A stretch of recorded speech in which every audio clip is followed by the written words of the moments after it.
to give you a general overview of the legislation before you and the reason for it. I know that the other three co-sponsors have deferred their testimony until later in the day, if that's possible, so that we can listen to members of the public on both sides of this issue. There's nothing, in my judgment, more important than the way we treat one another in our society.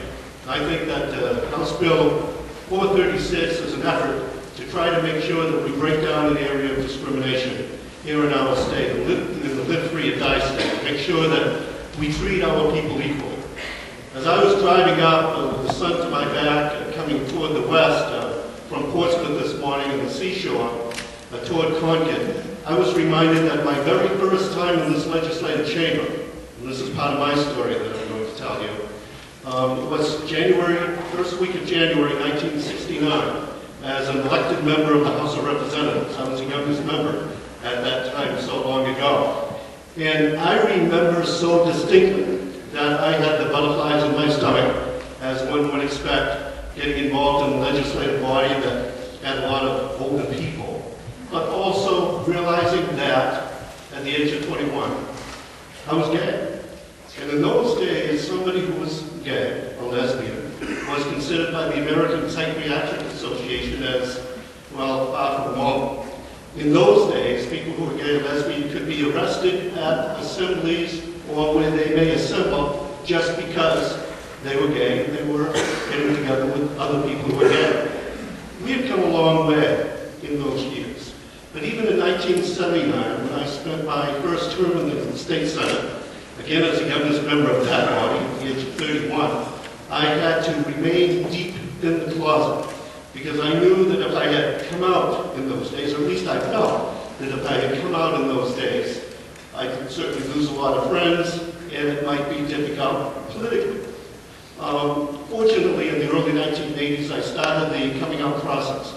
And we saw the evolution of this issue of discrimination against people just because of sexual orientation developed.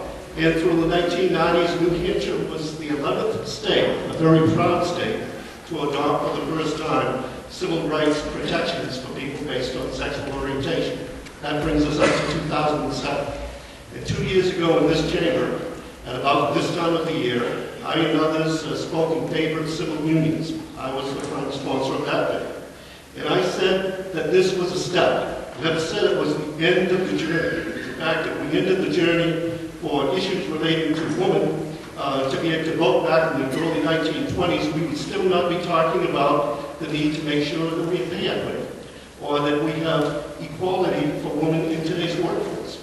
If we had just taken the step in the 1950s and the 1960s to allow those who are African American to be able to use the same water fountains that white Americans used, or be able to be served food at Woolworth's food counter, if we had just stopped there, we would not have made further progress. So civil unions was just.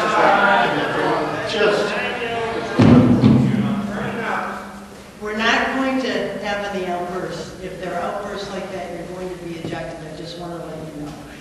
Just as a matter of courtesy, this is the prime sponsor of the bill. He will be summing up shortly, and if there are any outbursts, I will be instructing the state police to eject him. Thank you.